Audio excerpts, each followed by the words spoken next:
So the biggest January transfer window in history is over. Premier League clubs have spent more than £400 million, the biggest amount ever. The squads are now set for the rest of the season, so as the dust begins to settle, it's time to assess every Premier League club's January transfer business, using an old-fashioned grading system of an A to an F. And E's are still a thing, and not just the cool kids who take drugs. First up we've got Arsenal, and Christ what a month it was for the Gunners. It started horrifically with Alexis Sanchez leaving the club, but by the end of play on January 31st, you could say Arsene Wenger's side are in a better position. They got Henrik Mkhitaryan in exchange for a player who didn't want to be there, they signed one of the most exciting strikers in world football, and some young Greek kid who goes by the name of Mavropanos, I think. Getting rid of Theo Walcott was a good call as his career had stalled at the Emirates, but losing Olivier Giroud could be a big loss considering how much of an impact the Frenchman has been able to have, especially off the bench. However, with Mesut Ozil also set to sign a new contract, it's been a good month off the pitch for the Gunners, who hope it can help them on the pitch. We're giving Arsenal an A+. Next up it's Bournemouth, who've literally done nothing this month, other than send a few players out on loan. They called back Lewis Graven from Sunderland and sent him off to Aston Villa, while Benik Afobe has joined Wolves until the end of the season. However, Eddie Howe's side made no signings in a window where teams around them strengthened. Sure, they beat Chelsea 3-0, but transfer-wise it's an F for the Cherries. Another team in the relegation battle are Brighton, who brought in two first-team players, signing Jurgen Locadia from PSV, as well as bringing Leonardo Ajoa back to the club on loan. Goals will keep the Seagulls in the Premier League, so Chris Hughton will be praying his two new signings can change the club's fortunes going forward. Ajoa has proved he can chip in with some key goals, but Locadia is more of an unknown quantity, I'm definitely saying that wrong. They've addressed an area of weakness, so we're going to give Brighton a B-. Next up it's Burnley, who've added a bit of pace to their flanks with Aaron Lennon and George Kevin Nkudu. Sean Dyche has brought in a bit of cover with Robbie Brady out injured, and Lennon and Nkudu could be a great asset to the Clarets, but only if they're playing well, as neither of them strike you as the type of player who will thrive under a manager like Sean Dyche. These signings could go either way, so it's a C for Burnley. Over to Chelsea now, who've had an interesting month this transfer window, with Antonio Conte looking sadder as the days go by. They were linked with some incredible strikers such as Edin Dzeko, Andy Carroll, Peter Crouch, Ashley Barnes and the great Carly. They ended the month with Olivier Giroud though, a fantastic signing that allowed Michy Batshuayi to depart on loan.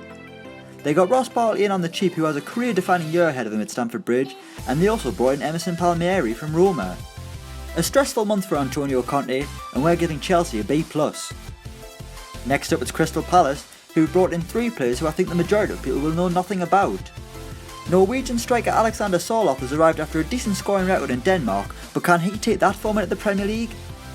Hodgson also added Jaroslav Jak and Erdal Rakic, both young players, but are they really what you want in a relegation battle? Hodgson's had success with these kind of signings before, but it's an A+ for the Eagles. Everton were a busy club in January and had a pretty successful month, adding the striker they needed in Chen Tosun for £27 million, the wide player they wanted in Theo Walcott for £20 million, and some extra defensive cover with Eliakim Mangala on loan. The Toffees have become pretty boring under Sam Allardyce, but aren't going to get relegated, despite Big Sam's cries of being in a battle. Some decent signings this month from Everton, who get an A-. Up next is Huddersfield, who did their business early on in the window by signing Terence Kongolo on loan from Monaco and signing Alex Pritchard from Norwich for around £11 million.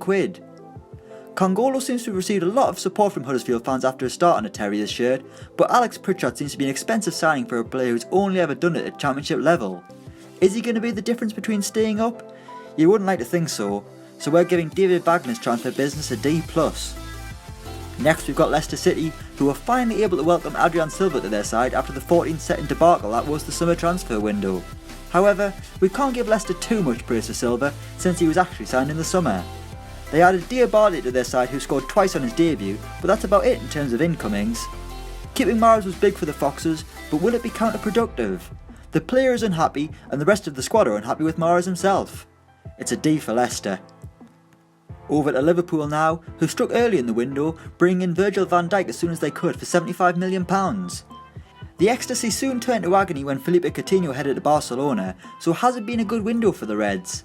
Well, sort of, as Van Dijk is a great signing, but the rest of the Coutinho money hasn't been spent on something like a goalkeeper, and they failed in their efforts to bring in Naby Keita early.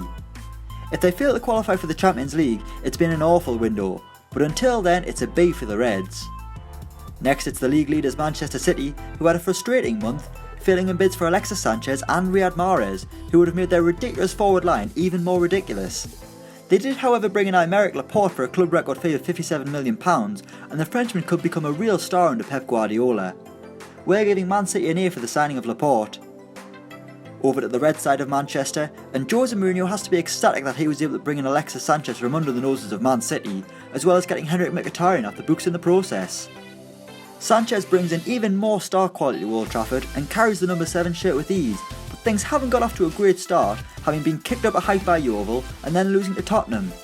However, it's an A for Man United.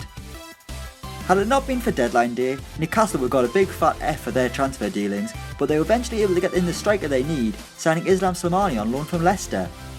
Benitez was also able to sign Kennedy on loan from Chelsea, who had a great debut against Burnley, as well as getting some big earners off the wage bill. Timing is the issue for the Magpies because they've dropped valuable points against Swansea and Burnley due to the lack of a goal scorer, so they have to hope Slimani isn't too little too late.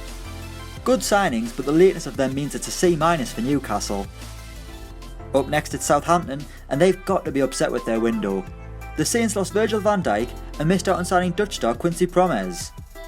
Pellegrino was able to sign Guido Carrillo for a club record fee from Monaco, but will that be enough to save them from the drop? The Argentinian has hardly been a consistent source of goals during his career, but that might be down to a lack of minutes. However, it doesn't look good on paper, so it's a D- for Southampton. Next up it's Stoke City, whose big signing was the arrival of Badou Ndiaye from Galatasaray. They also added Moritz Bauer, who started well under Paul Lambert, and they brought in Greek fullback Kostas Staphylidis, who we saw have a year on loan at Fulham in the Championship. On the face of it, not the most exciting signings, but Ndiaye comes highly rated, while Bauer is doing well so far. But is it going to be enough? It's a C+ for Stoke. Down to Wales now with Swansea, who probably didn't get the amount of signings they wanted. Andre Ayew came home for a club record fee, having done brilliantly in his first spell with the club, and Andy King has arrived on loan from Leicester, where his minutes were limited. Two decent acquisitions who will give Swansea even more of a boost after a good start under Carlos Carvalhal. Will the nostalgia signing of Ayew work though? It didn't the last time. It's a C for Swansea, who still haven't rewrote the wrongs of the summer. Tottenham had a very quiet January transfer window, with the only piece of business being the arrival of Lucas Moura on deadline day. The Brazilian has finally landed in the Premier League, costing Spurs around £25 million from PSG. Moura has looked an exciting talent since his Sao Paulo days, and it's great to finally have him in the Premier League. However, Spurs fans may have hoped for a bit more cover up front in case Harry Kane gets injured, because Fernando Llorente hasn't had the best of seasons. It's a B for Tottenham. Over to Watford, who made 3 interesting signings in the final few days of the window. Gerard Deulofeu was always an exciting player and should add some quality on the flanks, albeit inconsistently, while Didier Ndong has shown flashes of talent in his Sunderland shirt, but won't excite Hornets fans too much.